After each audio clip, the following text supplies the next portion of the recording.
அனைவருக்கும் வணக்கம். Tamil Nifty zone YouTube சேனலை சப்ஸ்கிரைப் பண்ணுற அனைத்து நல்ல உள்ளங்களுக்கும் என்னுடைய மனமார்ந்த நன்றிகளை தெரிவித்துக் கொள்கிறேன். இன்றைக்கி நம்ம அந்த வீடியோவில் என்ன பார்க்க போகிறோம் அப்படின்னா, advance Agro Life IPO.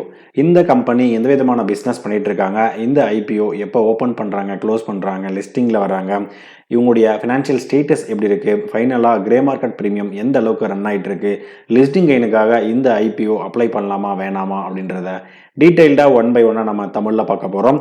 So நான் வந்து செபி ரிஜிஸ்டர்ட் அட்வைசர் கிடையாது. நீங்கள் இன்வெஸ்ட்மெண்ட் ஸ்டார்ட் பண்ணுறதுக்கு முன்னாடி உங்கள் ஃபினான்ஷியல் அட்வைசரை ஒரு தடவை செக் பண்ணிவிட்டு உங்கள் ரிஸ்க் ரிவார்ட் ரேஷியோக்கு ஏற்ற மாதிரி உங்கள் இன்வெஸ்ட்மெண்ட்டை ஸ்டார்ட் பண்ணுங்கள்.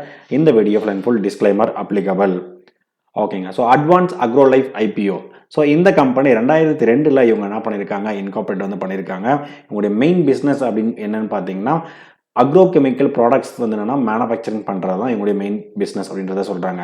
அக்ரோ கெமிக்கல் ப்ராடக்ட்ஸ் அப்படின்னா என்ன அப்படின்னு வந்து பார்த்தீங்கன்னா, சில இமேஜஸ் வந்து நான் என்ன பண்ணியிருக்கேன் உங்களுக்கு வந்து கொடுத்துருக்கேன். ஸோ யாரெல்லாம் நீங்கள் வந்து பார்த்தீங்கன்னா ஒரு விவசாய குடும்பத்திலேருந்து நீங்கள் வந்து வந்திருக்கீங்களோ, இந்த கண்டிப்பாக என்னென்னா இது வந்து நீங்கள் எல்லாமே என்னென்னா பார்த்துருப்பீங்க இது எல்லாமே. ஸோ நானும் ஒரு விவசாய குடும்பத்திலேருந்து வந்தவன் தான். ஸோ இது வந்து என்னென்னா நம்ம வந்து வீட்டில் வந்துட்டு பூச்சிக்கொல்லி மருந்துகள், அதுக்கப்புறம் பூஞ்சை கொல்லி மருந்துகள், இந்த மாதிரிலாம் வந்து பார்த்தீங்கன்னா நம்ம வந்து இன்னும் மருந்தடிப்போம் இல்லைங்களா. நம்ம வந்துட்டு நம்ம ஒரு நெல் பயிர் வச்சிருந்தாலோ, இல்லை வேர்க்கடலை செடி வச்சிருந்தாலோ, இல்லை கரும்புக்கு வந்து என்ன பண்ணுறதோ, இல்லை கேழ்வரகு தானிய வகைகள் நம்ம எது பண்ணியிருந்தாலும் அதுக்கு பூச்சிக்கொல்லி மருந்துகள் வந்து நம்ம என்ன பண்ணியிருப்போம், அது வந்து நம்ம வாங்கி அடிச்சிருப்போம் நம்ம வந்துட்டு மிஷினில் போட்டுட்டு. ஓகேங்களா. ஸோ அதை வந்து மேனுஃபேக்சரிங் பண்ணுறது தான் இவங்களுடைய மெயின் பிஸ்னஸ் அப்படின்றத சொல்ல வராங்க. அதுதான் இங்கே வந்து பார்த்தீங்கன்னா இந்த company products are used in, இது வந்து எதுக்காகலாம் வந்து பார்த்தீங்கன்னா major cereals, vegetables and horticultural crops across with the kharif and rabi season in India. ஓகேங்களா. அதாவது என்னென்னா கேரிஃப் அண்ட் ராபி சீசன் அப்படின்னா என்னன்னு பார்த்தீங்கன்னா monsoon period and winter period. அதாவது பார்த்தீங்கன்னா மழைக்காலங்கள் அண்ட் வந்து என்னென்னா குளிர்காலங்கள் அப்படின்றது வந்து சொல்லுவாங்க. ஸோ இந்த இடத்துல பயிர்கள் வந்து என்னென்னா பயிர்கள் வந்து பார்த்திங்கன்னா இந்த தானிய வகைகள் வந்து என்னென்னா போடுறது எல்லாமே, அதுக்கப்புறம் வந்து என்னென்னா காய்கறிகள் வந்து என்னென்னா விளைவிக்கிறாங்க இல்லையா, அதுக்கு கண்டிப்பாக பூச்சிக்கொல்லிகள் வந்து என்னென்னா அதிகமாக தேவைப்படும். அந்த பிஸ்னஸ் பண்ணுறது தான் இவங்களுடைய மெயின் பிஸ்னஸ் அப்படின்றத சொல்கிறாங்க.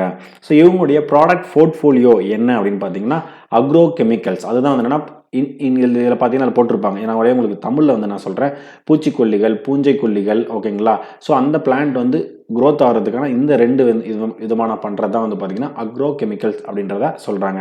செகண்ட் வந்து பார்த்தீங்கன்னா ஃபெர்டிலைசர். ஓகேங்களா. இப்போ பூச்சி பூஞ்சை இருந்தால் அது எப்படி சாகடிக்கிறது அப்படின்றது வந்து பார்த்தீங்கன்னா அந்த கெமிக்கல் வந்து பார்த்துக்கும். அதுக்கப்புறம் அது வந்து எப்படி ஊட்டச்சத்துக்கள் கொடுத்து அது மூலயமா எதுனா அதாவது என்னன்னா உரங்கள் அப்படின்றது வந்து நான் சொல்லுவாங்க. அதுதான் வந்து பார்த்தீங்கன்னா fertilizer, micro nutrition fertilizer and bio fertilizer அப்படின்றத சொல்கிறாங்க. ஸோ அதுக்கான ஊட்டச்சத்து உரங்கள் வந்து தயாரிக்கிறதுலையும் இந்த கம்பெனி வந்து பங்கு வகிக்கிறாங்க அப்படின்னு சொல்கிறாங்க.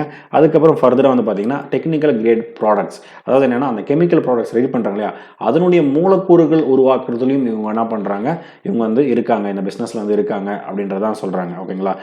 Active ingredients used in production of agrochemical formulations அப்படின்னு சொல்கிறாங்க. அது என்னென்னா பார்த்தீங்கன்னா pesticides, herbicides and fungicides and ஃபெர்டிலைசர்ஸில் வந்து என்னென்னா இருக்கிறத அப்படின்றத சொல்ல வராங்க. இந்த கம்பெனி எங்கெங்கெல்லாம் மேனுஃபேக்சரிங் ஃபெசிலிட்டி இருக்குன்னு பார்த்தீங்கன்னா மேஜராக இவங்க வந்து பார்த்தீங்கன்னா ராஜஸ்தானில் தான் இவங்களுடைய மேனுஃபேக்சரிங் ஃபெசிலிட்டிஸ் வந்து இருக்குது. ஸோ மொத்தம் 3 ஃபெசிலிட்டிஸ் வந்து இருக்குது. அது ஒன்று வந்து பார்த்தீங்கன்னா பாக்ரு ஜெய்ப்பூர் அப்படின்ற ராஜஸ்தான் ஸ்டேட்லேயும், அண்ட் வந்து பார்த்தீங்கன்னா தஹாமி குரூட் ஜெய்ப்பூரில் வந்து பார்த்தீங்கன்னா இருக்குது. தேர்டு வந்து பார்த்தீங்கன்னா அது ஜெய்ப்பூர், மூணுமே வந்து பார்த்தீங்கன்னா ஜெய்ப்பூரில் தான் இருக்குது. பட் ஜெய்ப்பூர்லேயும் 3 பிளேஸில் வந்து பார்த்தீங்கன்னா இருக்குது அப்படின்றத சொல்ல வராங்க. ஸோ ஜூலை 15, 2025 ஸ்டேட்டஸ் படி இந்த கம்பெனியில் 543 பர்மனன்ட் எம்ப்ளாயிஸ் வந்து பார்த்தீங்கன்னா இவங்க கிட்ட வந்து என்னென்னா ஒர்க் பண்ணிட்டு இருக்காங்க அப்படின்றத சொல்கிறாங்க.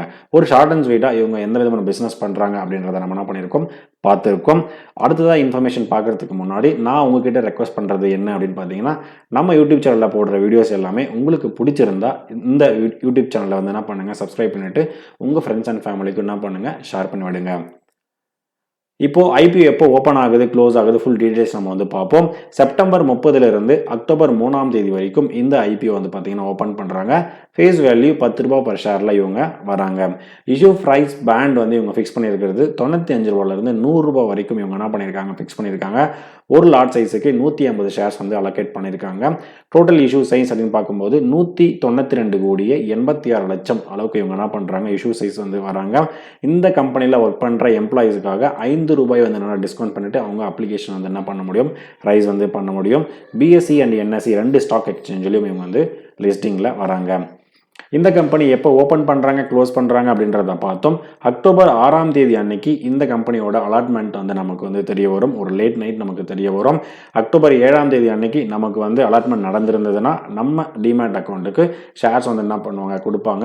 அலாட்மெண்ட் நடக்கலை அப்படின்னா ரீஃபண்ட் வந்து பண்ணிடுவாங்க. ஸோ ஃபைனலாக அக்டோபர் 8ஆம் தேதி அன்னைக்கு லிஸ்டிங்கில் இவங்க என்ன பண்ணுறாங்க வராங்க. ஸோ யூபிஐ மேண்டேட்டோட லாஸ்ட் டேட் வந்து பார்த்தீங்கன்னா அக்டோபர் 3 ஈவினிங் 5 மணிக்குள்ளே நீங்கள் என்ன பண்ணணும், யூபிஐ மேண்டேட் வந்து கம்பல்சரியாக பண்ணியாக வேண்டும். ஓகேங்க. ஸோ ரீட்டைல் கேட்டகரியில் குறைஞ்சபட்சம் 15,000 ரூபாய் உங்கள் அக்கௌண்ட்டில் இருந்தால் மட்டும்தான் உங்களால் ஒரு லாட் சைஸ் வந்து ஒரு அப்ளிகேஷன் வந்து ரைஸ் பண்ண முடியும். ரீட்டைல் கேட்டகரியில் ஒரு லாட்டில் இருந்து 13 லாட் வரைக்கும் உங்களால் வந்து அப்ளிகேஷன் வந்து ரைஸ் பண்ண முடியும். ஸ்மால் HNI கேட்டகரியில் 14 லாட்டில் இருந்து 66 லாட் வரைக்கும், பிக் HNI கேட்டகரி 67 லாட்டில் இருந்து உங்களால் வந்து அப்ளிகேஷன் வந்து ரைஸ் பண்ண முடியும். ஸோ நம்ம யூடியூப் சேனலுடைய சப்ஸ்கிரைபர் யாராவது ஃப்ரெண்ட்ஸ் யாராவது இருந்தீங்கன்னா small HNI category, big HNI கேட்டகரியில் நீங்கள் வந்து அப்ளிகேஷன் வந்து ரைஸ் பண்ணியிருக்கீங்களா, அப்ளிகேஷன் ரைஸ் பண்ணிட்டு எத்தனை டைம்ஸ் வந்து உங்களுக்கு வந்து கிடைச்சிருக்கு, என்ன மாதிரி ப்ராஃபிட் கிடைச்சிருக்குன்னு ஜஸ்ட் என்ன பண்ணுங்கள், ஒரு ஓவரால் ஒரு மேக்ரோ லெவலில் ஒரு இன்ஃபர்மேஷன் வந்து கமெண்ட் பண்ணுங்கள். ஜஸ்ட் அடுத்த ஃப்ரெண்ட்ஸுக்கும் என்ன பண்ணுவோம் தெரிஞ்சுக்கிட்டோம். ஓகேங்க. ஸோ இவங்களோட இஷ்யூ சைஸில் QIBக்கு வந்து பார்த்தீங்கன்னா 50%, ரீட்டைல் கேட்டகரிக்கு வந்து என்னன்னா 35%, NII கேட்டகரிக்கு 15% இவங்க வந்து அலோகேட் பண்ணியிருக்காங்க. ரீட்டைல் கேட்டகரிக்கு ஓரளவுக்கு தான் என்ன பண்ணியிருக்காங்க அலோகேட் பண்ணியிருக்காங்க. ஸோ அதாவது என்னன்னா எல்லா ஷேர்ஸும் வந்து பார்த்தீங்கன்னா எல்லா ஐபிஓமே 35% அளவுக்கு அலோகேட் பண்ணியிருக்காங்க. இதுலேயும் வந்து சேமாக தான் வந்து அலோகேட் பண்ணியிருக்காங்க. ஸோ இந்த KPI அப்படின்னு வந்து பார்த்தீங்கன்னா ஃபண்டமெண்டலாக return on equity 25%, okay. Return on capital employed 27% ஓரளவுக்கு ஓகே. டெப்ட் பை ஈக்விட்டி 1க்கு கீழே இருந்தால் ஓரளவுக்கு ஓகே. பட் 0.80 இதுவுமே வந்து நான் ஓரளவுக்கு ஓகே தான். கடன்கள் இவங்களுக்கு இருக்குது. Return on net worth 29%, profit after tax margin 5%, EBITDA margin 9.61%, price to book value கிட்டத்தட்ட 6 டைம்ஸில் வந்து பார்த்தீங்கன்னா இவங்க வந்துட்டு இருக்காங்க. இந்த கம்பெனியோட ஃபினான்ஷியல் ஸ்டேட்டஸ் எப்படி இருக்குது அப்படின்னு வந்து பார்த்தீங்கன்னா லாஸ்ட் 3 இயர்ஸில் இவங்க ஒரு ப்ராஃபிட் மேக்கிங் கம்பெனி அவங்க வந்து இருக்காங்க. 14,87,00,000, 24,73,00,000, 65,64,00,000 அளவுக்கு இவங்க என்ன பண்ணுறாங்க ப்ராஃபிட் வந்து மேக் பண்ணிட்டு இருக்காங்க.